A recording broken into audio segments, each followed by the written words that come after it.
Herkese merhaba, kanalıma hoş geldiniz. Bugün Pamuk Prenses'le karşınızdayım. Pamuk Prenses'in boyu 18 santim. Her yerinde tel kullandım. Bacaklarında, kollarında, bacaklarından kafasının yarısına kadar tel uzanıyor. Tel kullanmak zorunda değilsiniz. Kollarda ve bacaklarda olmasa da olur.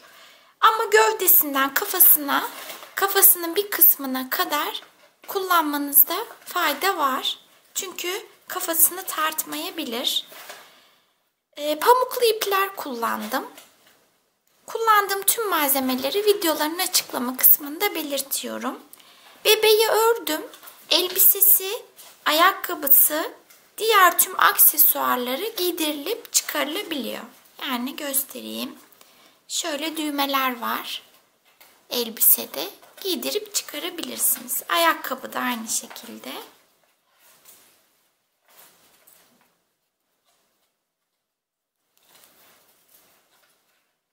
Şöyle yakından da göstereyim.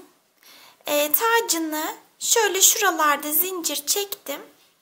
Arkadan da bağladım. Şöyle yakından da göstereyim. 7 milimlik göz kullandım. İçine elyafla dolduruyoruz zaten ördükten sonra.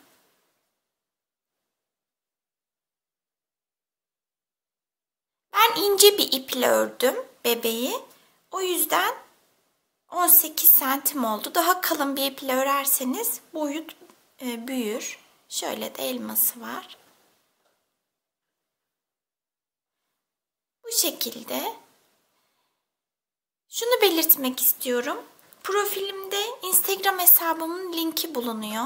Ördüğünüz bebeklerin fotoğraflarını oradan benimle paylaşırsanız gördüğümde çok mutlu olurum.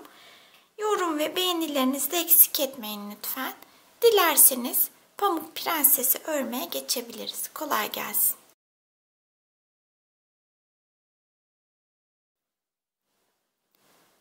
Önce kolları öreceğiz. Ten renginde bu ipi kullanacağım. Gazal Baby Coton'un renk kodu da 3412. Tığım da 2 numara. Kolların ikisi de aynı. Şimdi birini öreceğiz. Diğerini de aynı şekilde öreceğiz. Sihirli halka yapıyorum. Orta parmağıma ipi doladım. Şu kısa ipi de tutacağım şöyle. Şuradan, şu devam eden ipten tığımı geçiriyorum. Devam eden ipten alıyorum. Kilit zincir oluşturdum. Elimde halka var. Halkanın içerisine 7 sık iğne öreceğim. 1, ipleri tutuyorum. 2, 3, 4, 5, 6, 7. Kısa ipi çekip halkayı kapatıyorum. 7 sık iğnem var. İşaretleyici ip aldım. İnce bir ip aldım. Örgüde iz yapmasın diye. İlk ilmeğime batıyorum.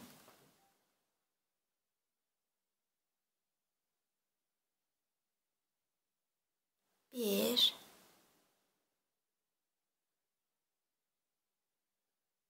2, 2'yi tekrar öreceğim. İp kaçtı. 2, 3, 4, 5, 6, 7. İşaretleyici ipe kadar örüyorum. Bu işaretleyici ipimi ten rengi ipin arkasına önüne oynatacağım ördükçe. Şimdi öndeydi, arkaya aldım. 7 sık iğneyi artık kol boyunca öreceğiz. Bir sıra ördüm 7 sık iğneyi. Şöyle örgüyü dışarıya açayım. İlmeklerim yukarıya baksın. Şimdi 7 sık iğneyi artık düz bir şekilde öreceğiz. 14 sıra örelim. İçerisinde elyafla doldurmayalım. 14 14 sıra 7 sık iğneyi ördüm. Bir zincir çekip ipimi kesiyorum. Kolun birini bitirdik. Diğer kolu da aynı bu şekilde örelim.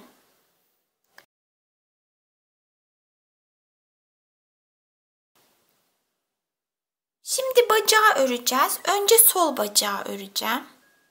Zincirle başlıyorum. Kilit zincir oluşturdum. 5 zincir çekeceğim. 1, 2, 3, 4, 5. Her zaman ikinci zincire batarak başlıyoruz örgülerimizde. Birinci zincir ipimin olduğu. Ben ikinci zincire batacağım. Sık iğne öreceğim. 3 sık iğne örüyorum. 1,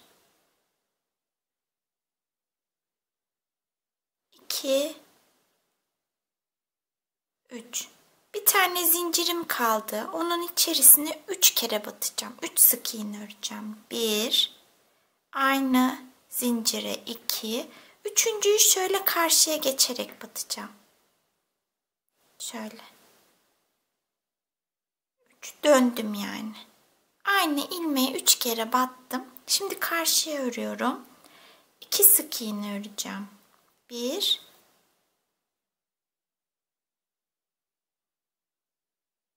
2. Şu son zincirime çift batacağım. Arttırma yapacağım. Aynı ilmeği 2 kere batmak demek, arttırma yapmak demek. Arttırma yaptım, çift battım son zincire. Sayım 10 oldu. İşaretleyicimi alıyorum.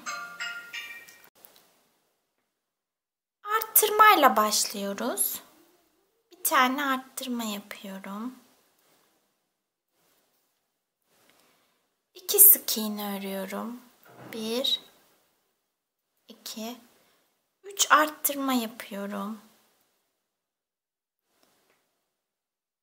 Bir arttırma yaptım. İkinci arttırmayı yaptım.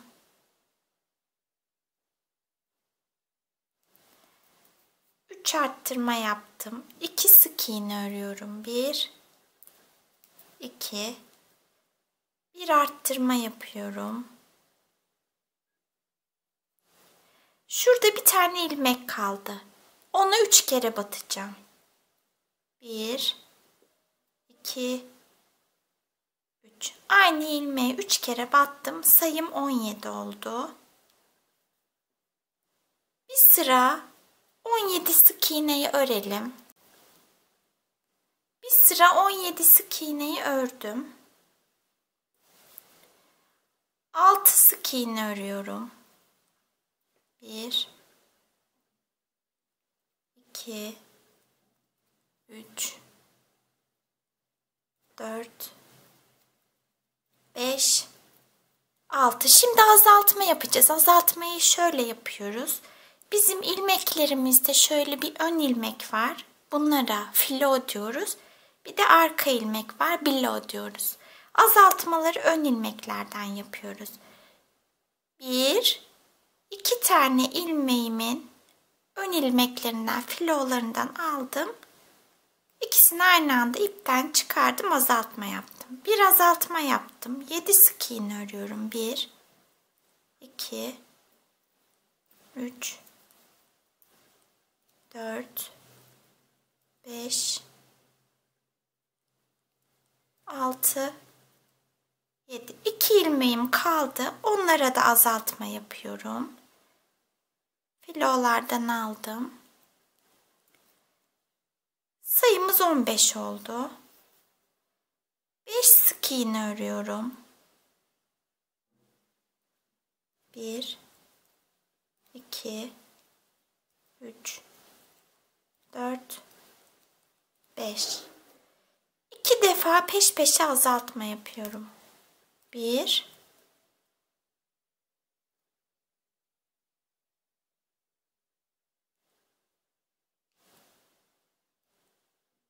2 kere azaltma yaptım. Kalan 6 sık iğneyi örüyorum. 1, 2, 3, 4, 5, 6. Sayım 13 oldu. 4 sık iğne örüyorum. 1, 2, 3, 4. 2 defa peş peşe azaltma yapacağım. 1,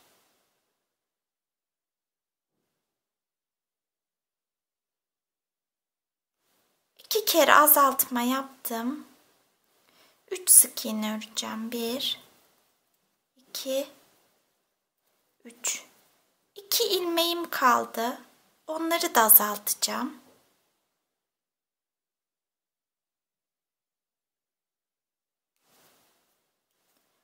Sayım 10 oldu. 10 sık iğneyi düz bir şekilde öreceğiz.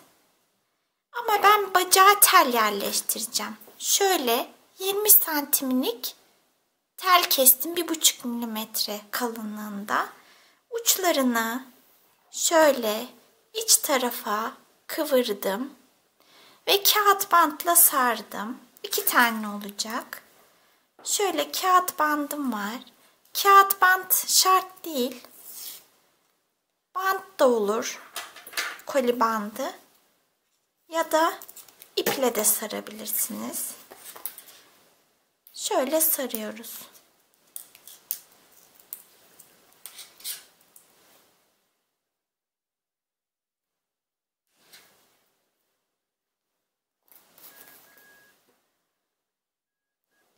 Ayağın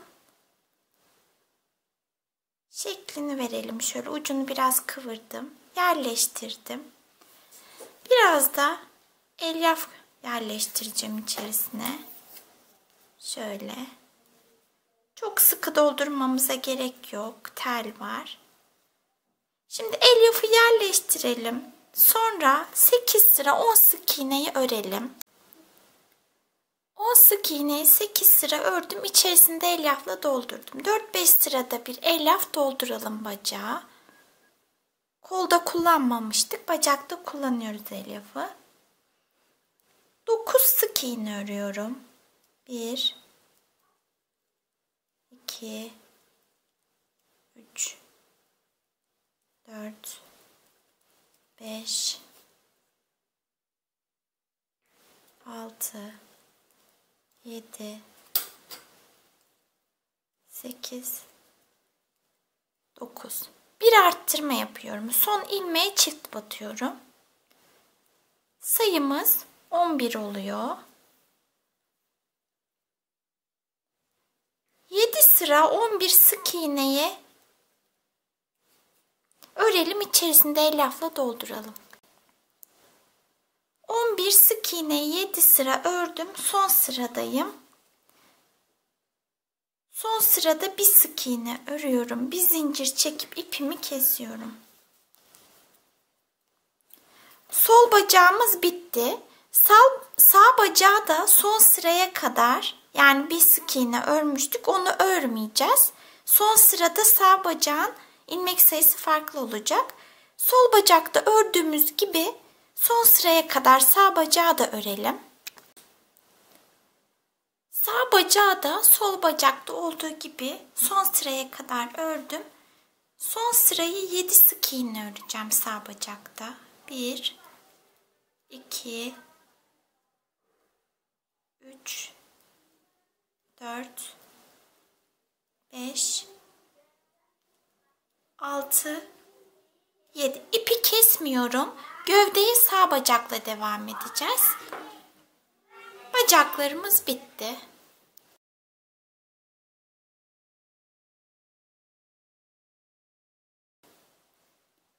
Gövdeyi örelim. Sağ bacak elimizde. İpi kesmemiştik. Gövdeyi örmeye sağ bacakla başlıyoruz. 2 zincir çekiyorum 2 bacak arasına. Sonra sol bacağımı alıyorum.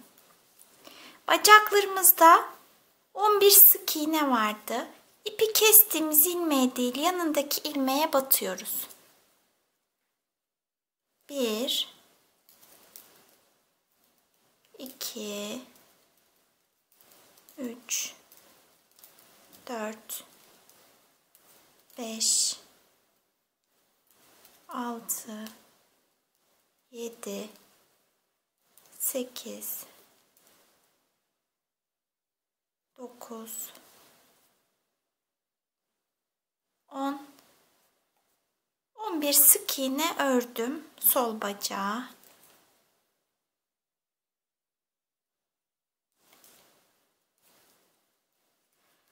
Araya 2 zincir çekmiştik.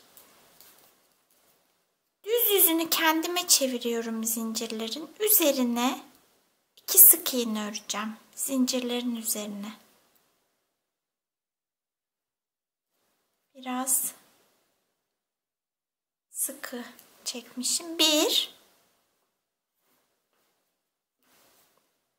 2 sık iğne ördüm. Bu bacağı da 11 sık iğne öreceğim. Şimdi şu batmış olduğum ilmeğe değil, yanındaki ilmeğe batacağım. Ama şurada bir delik oluşuyor. Onu engellemek için şöyle yapacağım. Batmış olduğum ilmeğe de batıyorum. Tığımın üzerinde 2 ip var. Çıkarmıyorum. Sonraki ilk ilmeğe batıyorum. Tığımın üzerindeki 3 ipi çıkarıyorum. Burada delik oluşmadı. Bir ilmek elde ettim. 1, 2, 3, 4, 5, 6, 7, 8, 9, 10, 11 sık iğne ördüm. Yine şu aradaki 2 zincirin üzerine 2 sık iğne örüyorum. Şurada ilk zincire battım. 1, ikinci zincire batıyorum.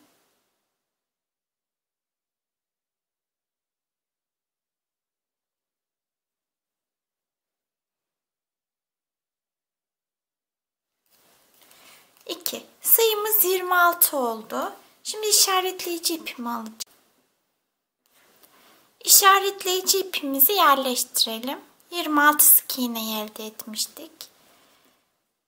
Şu ilk ilmeği atlamayalım, şuradaki. Ona arttırma yapıyoruz. İlk ilmeğe arttırma yaptım. 5 sık iğne örüyorum. 1, 2, 3, 4, 5. Bir arttırma yapıyorum. 6 sık iğne örüyorum. 1,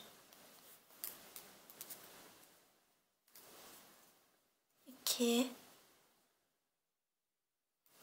3, 4, 5, 6.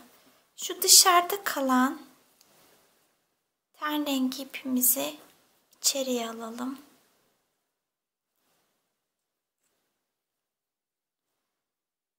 6 sık iğne ördüm. Yine arttırma yapacağım.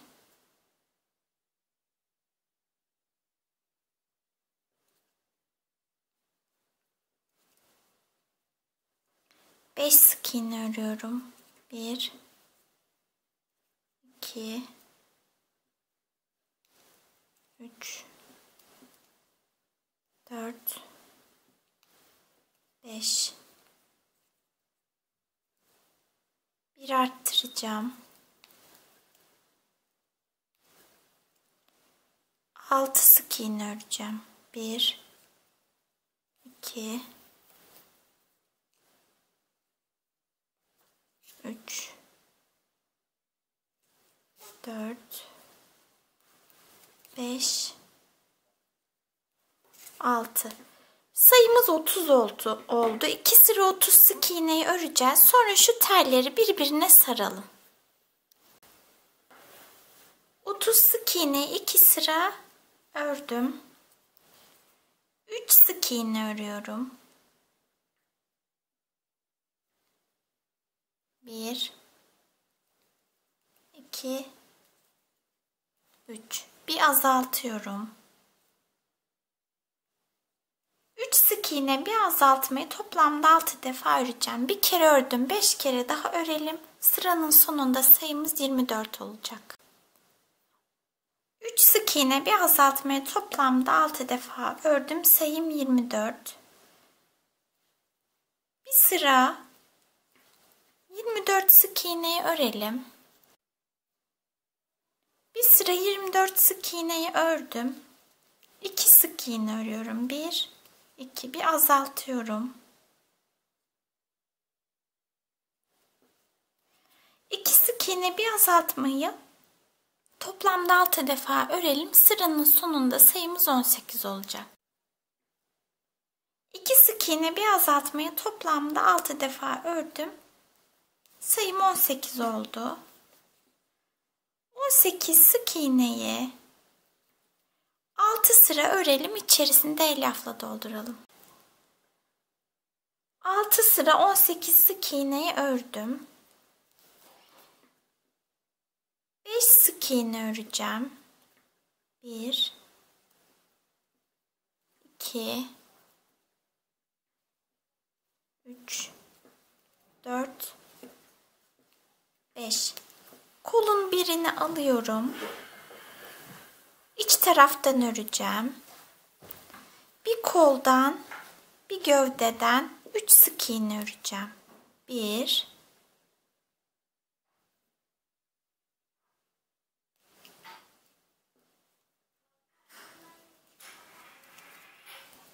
2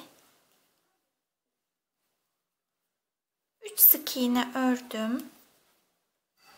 Gövdeye 6 sık iğne öreceğim. 1 2 3 4 5 6. Diğer kolu alıyorum. Yine 3 sık iğne öreceğim iç taraftan. İlk ilmeğe batıyorum. İpimi kestim, ilk ilmek. Gövdeye batıyorum. 1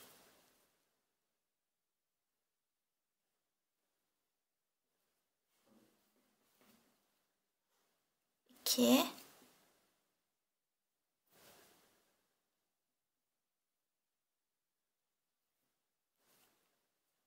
3. Bir tane sık iğnem kaldı. Onu da örüyorum. Sayım değişmedi. 18 hala.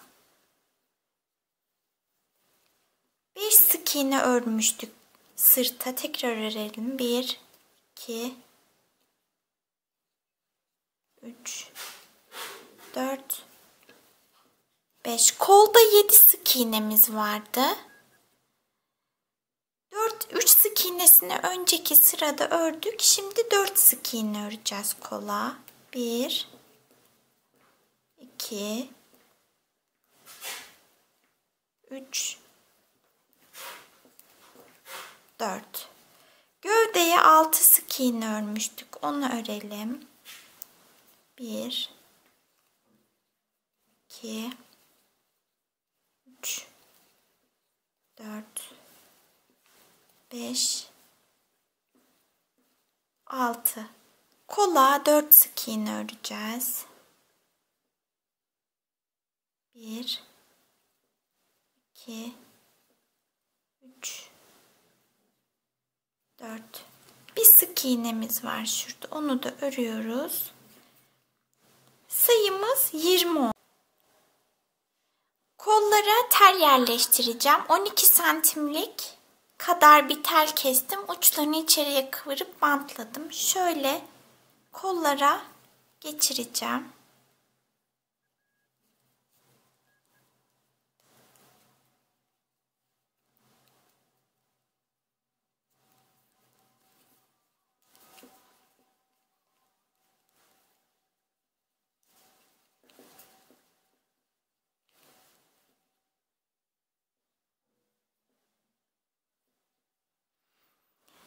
Şu bacaklardan gelen teli çok uzun kesmişim. 3-4 santimini kesip içeriye kıvıracağım. 3 santim kessek yeterli olur.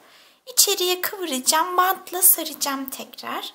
Biraz uzun olmuş. Yani 20 santim değil de 17 santim kessek daha iyi olurdu. Kollara da yerleştirdik telimizi. Örmeye devam edeceğiz.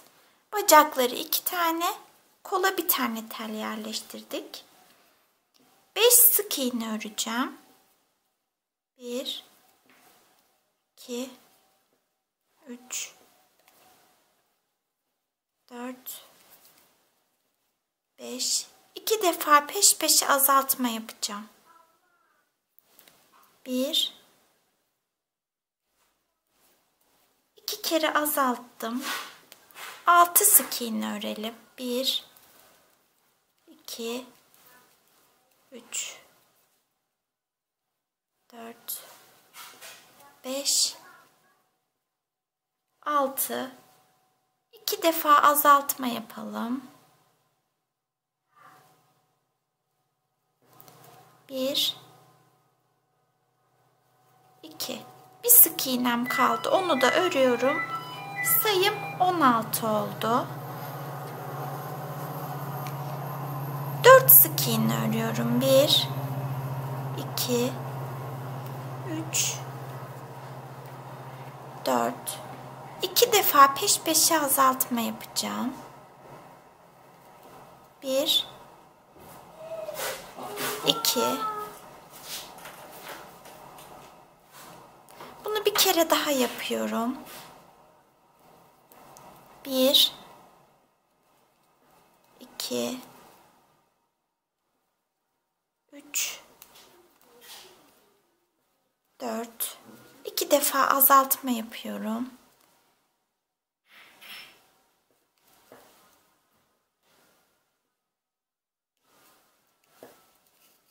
Sayım 12 oldu. 4 sık iğne, 2 azaltmayı 2 defa ördüm. Sayımız 12 oldu. İçerisine elyafla dolduralım. 2 sık iğne örüyoruz şimdi. 1 2 Bir azaltıyoruz.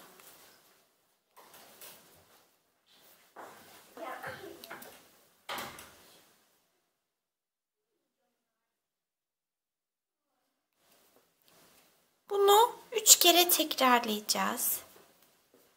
1 2 Bir azaltıyorum.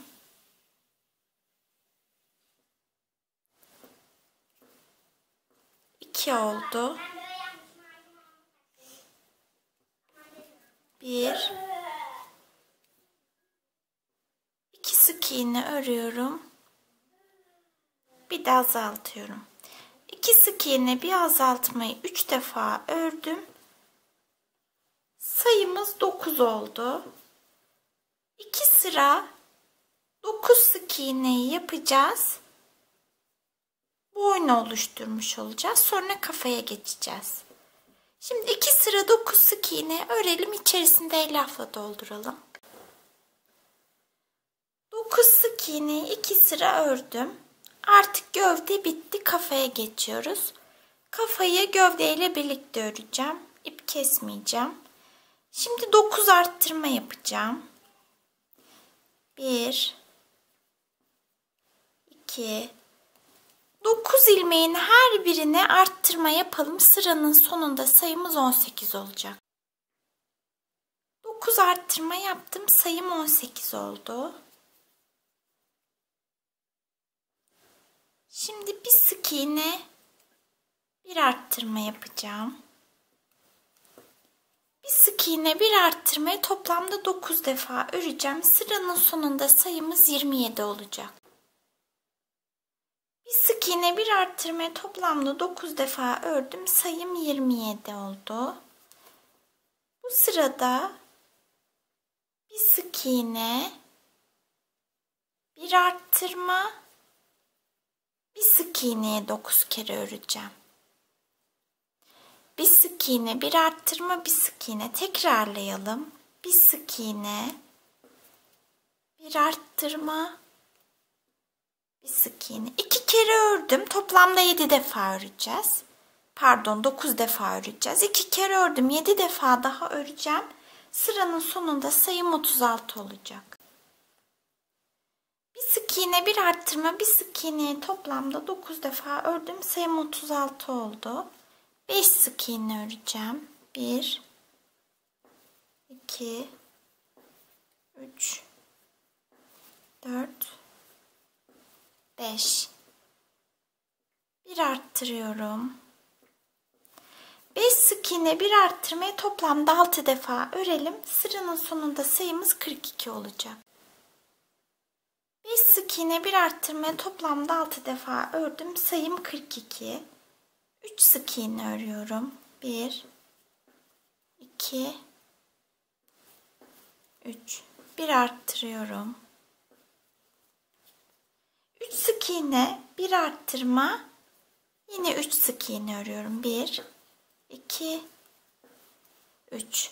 3 sık iğne, bir arttırma, 3 sık iğneyi toplamda 6 defa öreceğiz. Sıranın sonunda sayımız 48 olacak.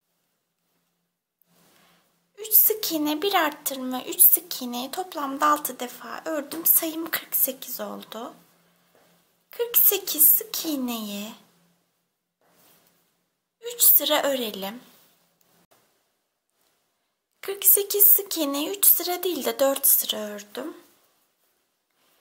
Şimdi 34 sık iğne öreceğim. 1 2 34 sık iğneyi örelim.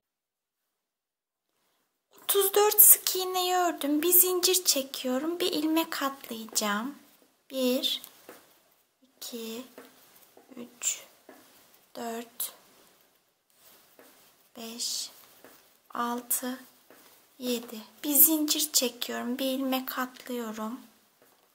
1 2 3 4 5 sık iğne ördüm.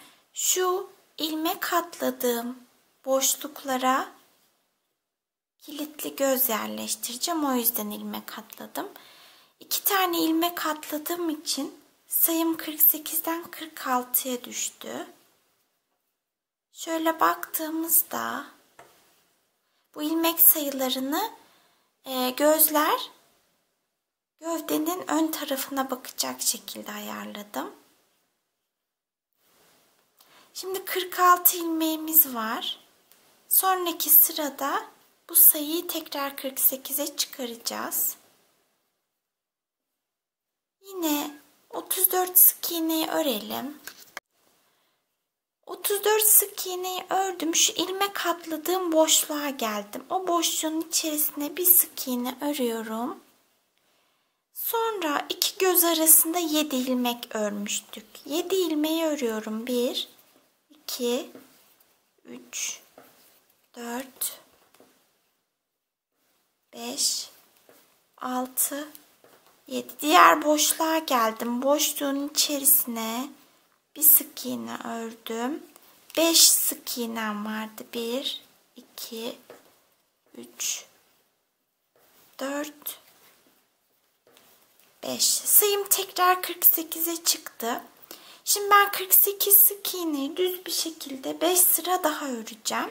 Sonra şöyle 7 milimlik gözlerim var. 8 de olur, fark etmez. Kilitleri de bu şekilde. Şimdi bunları takarsak şu boşluklara örmesi zor olur.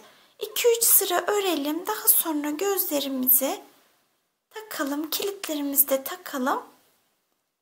Örmeye devam edelim. 5 sıra daha 48 sık iğneyi örelim. 5 sıra 48 sık iğneyi ördüm. Gözü de yerleştirdim. Şimdi 6 sık iğne örelim. 1 2 3 4 5 6. Bir azaltma yapalım. 6 sık iğne, bir azaltmayı toplamda 6 defa örelim. Sıranın sonunda sayımız 42 olacak. 6 sık iğne, bir azaltmayı toplamda 6 defa ördüm. Sayım 42 oldu.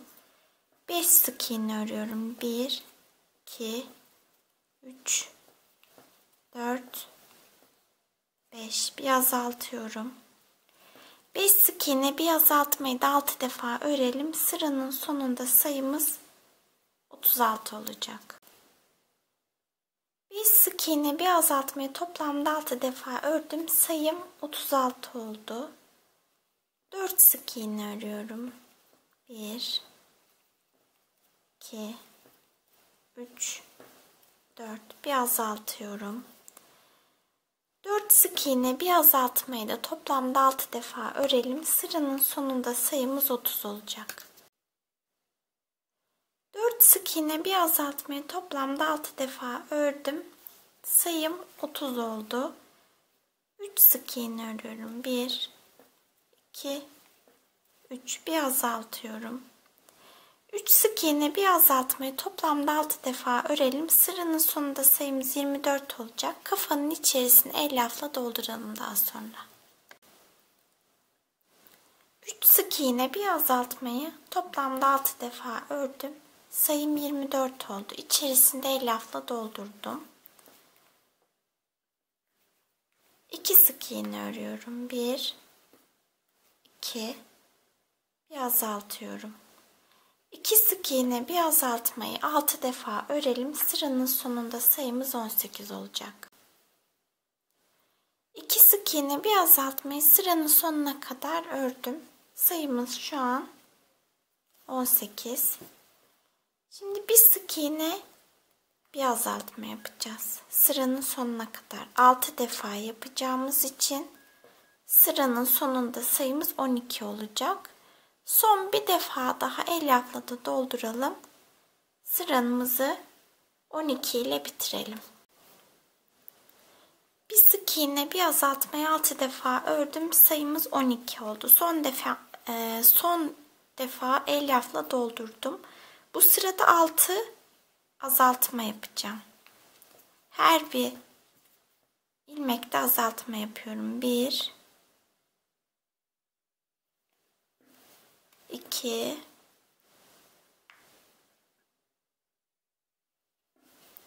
3,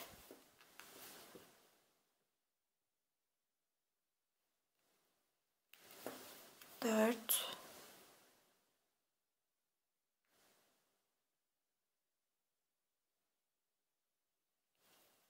5, 6. Bir zincir çekiyorum. İpimi biraz uzun keseceğim. Çünkü şu deliği kapatacağız.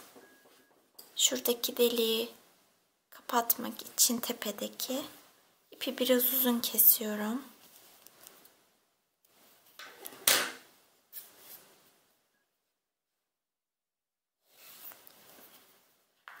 İşaretleyici ipimizi çıkaralım artık.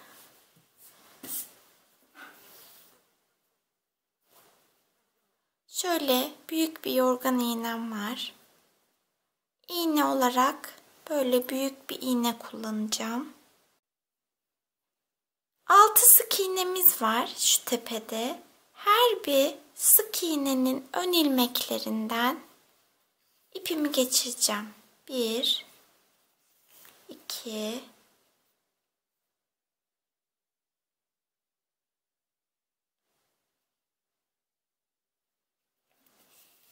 3, 4, 5, 6. Şimdi çekiyorum. Ortadaki delik kapandı. Tam ortaya batacağım. Ya da şöyle yapalım. Önce ipimizi sabitleyelim. Şöyle. Şimdi ortaya batıyorum. Kafanın arkasından herhangi bir yerden çıktım.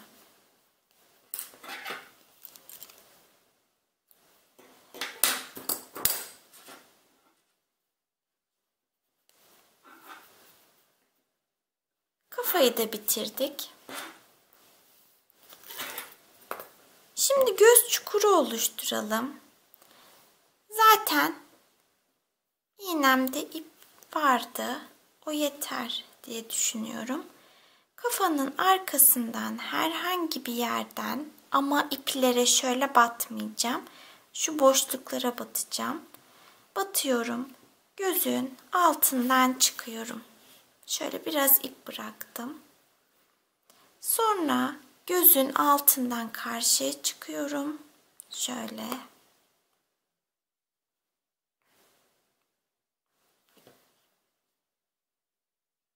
Yine kafanın arkasından çıkacağım. Herhangi bir boşluktan. Şu ip gözün altına girecek. Şöyle çektiğimde aynı boşluğa tekrar batacağım. Bu sefer gözün üstüne çıkacağım. Bu ip içeriye girecek şimdi.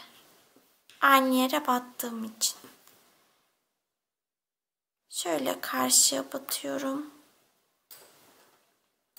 İlk battığım yere çıkacağım. Şuraya.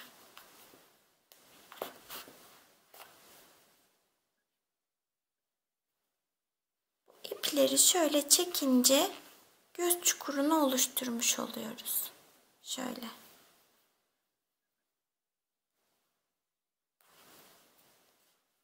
Bağlayacağım.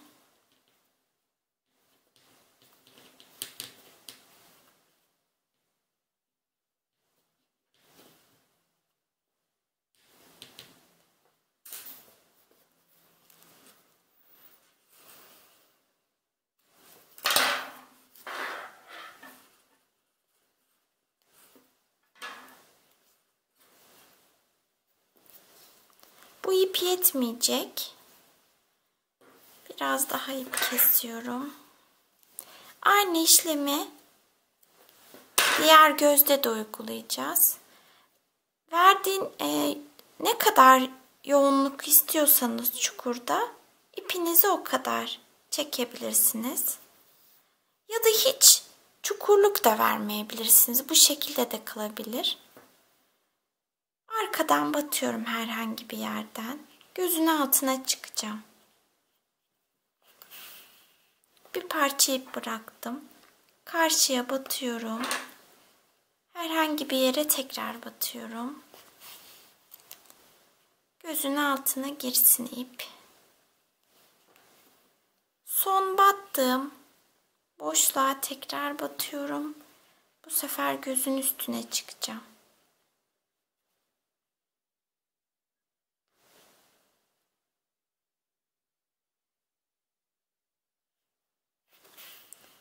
İp içeriye giriyor. Karşısına battım. İlk battığım yere tekrar çıkacağım. Bu ipleri çekeceğim. Göz çukurumuzu oluşturduk. Gözün biriyle kaşı işledim. Diğer gözü birlikte işleyeceğiz. Şöyle siyah bir ip geçirdim iğneme. Olduğu gibi katlarına ayırmadım. Arkadan batıyorum. Gözün iki yanından çıkıyorum. Bir de şöyle diğer tarafına batıyorum. Aynı yerden tekrar çıkacağım.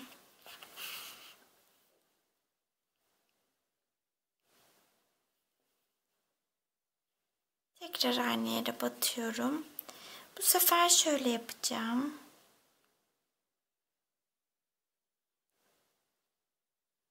Şu dibine hemen batacağım. Aynı yerden girdiğim için içeriye girdi ip.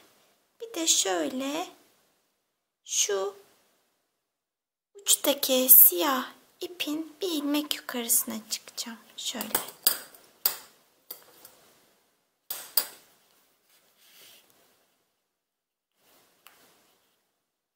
Böyle oldu.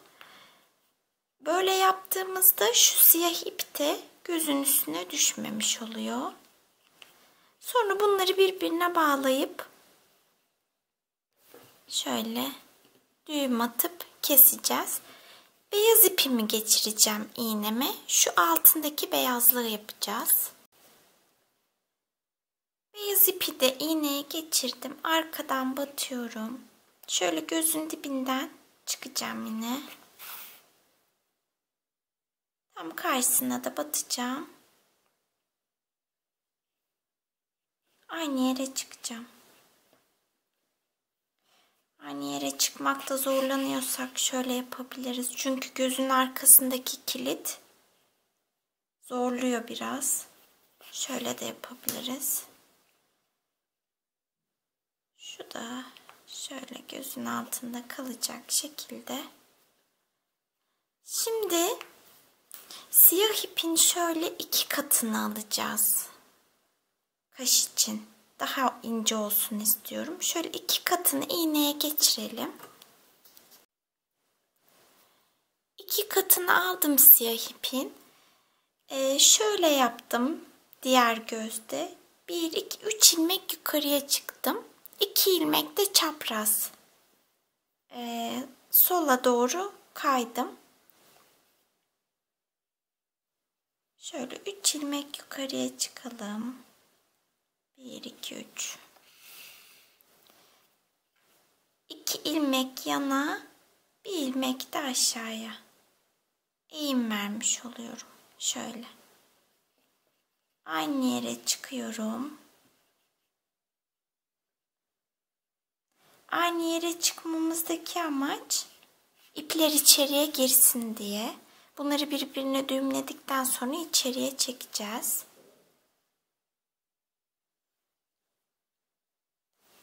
Şöyle. Şimdi burnu işleyelim. Burnu da gözlerden 1 ilmek aşağıya, şuraya 2 ilmeği alarak işleyeceğim. 2 ilmeği aldığımda eşit mesafede olacak gözlere.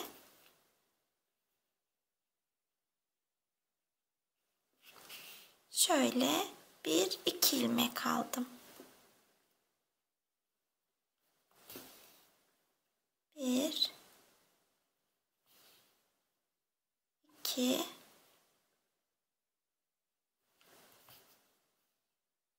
3. Bu şekilde burnumuzda. Aynı yerden tekrar çıkacağız. Şimdi ağzımızı işleyeceğiz. Ağızda kullanacağımız ipi alalım.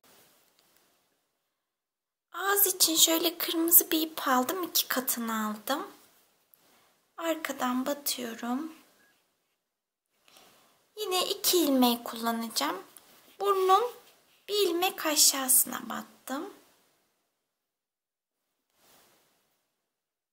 Şöyle.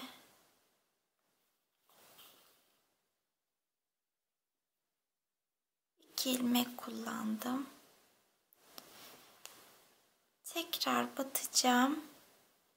Tam ortaya batacağım aşağıya da. İpimi şöyle iğnenin altından geçireceğim.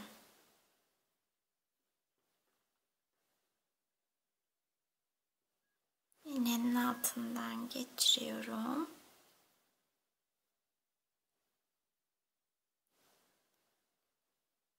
Şöyle şu aşağıya, az önce ortaya battığım yere tekrar batıyorum. Aynı yere çıkacağım.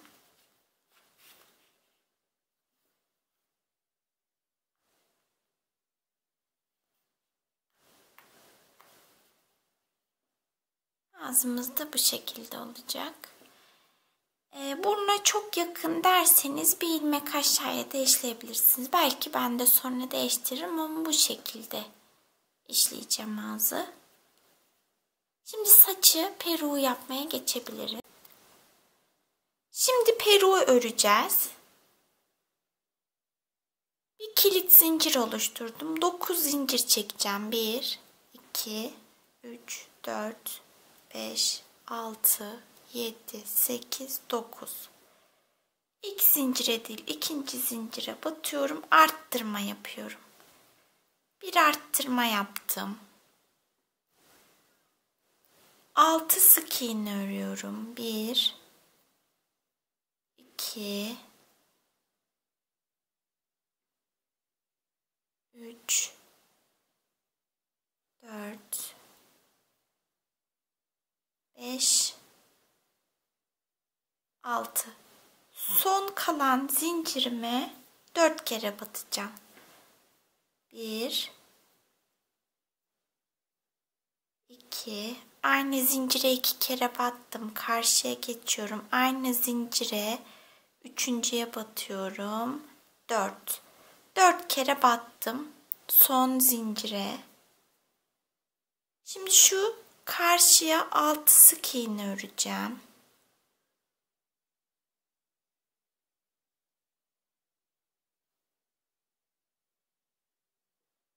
1 2 3 4 5 6. Şuradaki son zincirime arttırma yapıyorum. 1 2.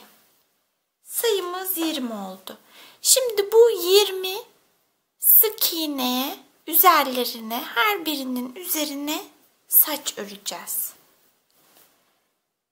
32 zincir çekiyorum. 1 2 3 4 5 6 7 8 9 10 11 12 13 14 15 16 17 18 19 20 21 22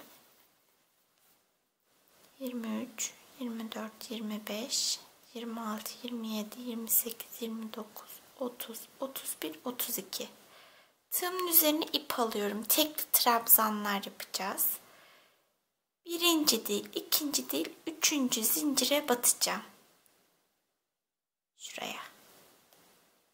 Ve tığımın üzerindeki 3 ipi aynı anda çıkaracağım. Trabzan yaptım. Tekli trabzan. 1 2 3 4 5. Şöyle zincirlerin üzerlerine tekli trabzanlar öreceğiz. 30 tekli trabzanımız olacak. Şimdi zincir bitene kadar trabzanlarımızı örelim. 32 zincirin üzerine 30 tekli trabzanımı ördüm. Sonraki ilmeğime kaydırma yapıyorum. Yine 32 zincir çekeceğim. Üzerine 30 tekli trabzan öreceğim. Sonraki ilmeğime kaydırma yapacağım. Bu 30 tekli trabzanlardan toplamda 8 tane öreceğim. Birini ördük. 7 tane daha örelim. Toplamda 8 tane 30 trabzanı ördüm. 32 zincir çektim. Üzerlerine 30 trabzan ördüm. Kaydırmalarla peruğun tabanına birleştirdim. Şimdi kahkülleri öreceğiz. 4 tane olacak. 1 2 3 4 5 6 7 8 9 10 zincir çekiyorum. Üçüncü zincire batıyorum. 1 2 3 4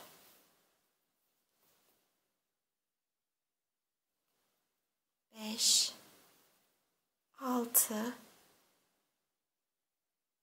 7 8 tekli trabzanı ördüm. Sonraki ilmeğime kaydırma yapıyorum. Bu kahkülden dediğim gibi 4 tane yapacağız. Bir tane ördük. 3 tane daha 8 tekli trabzan örelim. Kahkülleri de ördüm. Şöyle 4 tane parça oluyor. 8 tekli trabzanlardan.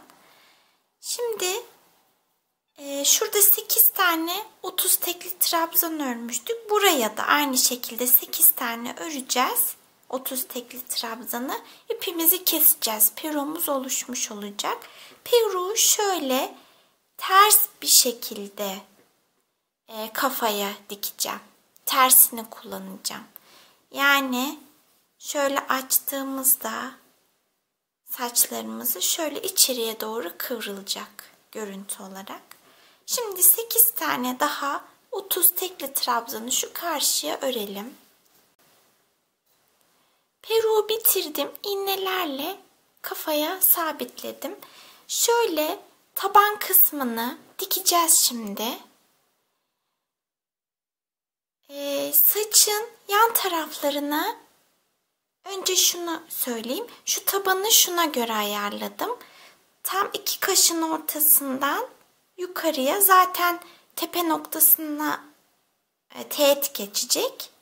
Aynı paralel olacak yani.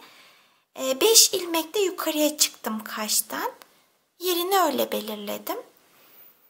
Şu kahkülleri büyük ihtimalle dikip ya da yapıştırmayacağım. Böyle kalacak. Zaten son halini sizinle paylaşırım. Şu yanlardaki saçları kaşın bir ilmek altından yapıştıracağım ya da dikeceğim. Şöyle şuraya. Arkaları biraz daha aşağıdan yapıştıracağım. Son hali bu şekilde olacak. Şimdi peruğu dikelim. Siyah ip geçirdim iğneme. Ucunda düğümledim çünkü kafanın içinden geçecek şöyle.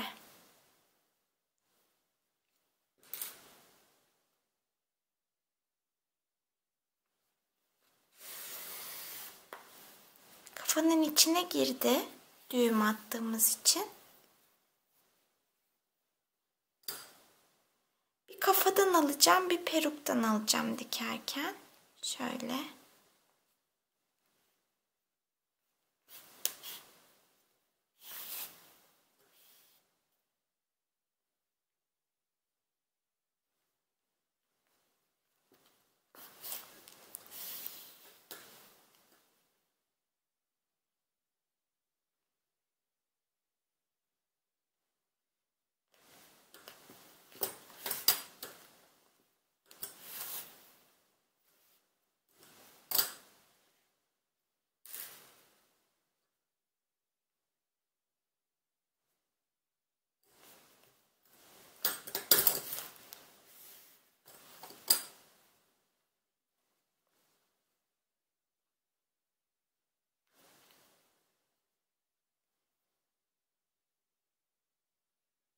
Şöyle çıkacağım herhangi bir yerden batıp. Şimdi saçlarımızı dikelim ya da yapıştıralım. Yapıştıracaksanız kumaş yapıştırıcılarından ziyade sıcak silikon kullanmanızı tavsiye ederim. Kumaş yapıştırıcısı çok kuvvetli değilse bir süre sonra çıkıyor. Şimdi bitirelim saçımızı. Son halini sizinle paylaşacağım. Saçları kafaya diktim. Şöyle diktim, ben yapıştırmadım. Bir de kahküllerinde şu 2 tanesini dikmedim. Şunları şöyle uçlarından tutturdum. Bu şekilde saçımız da bitti.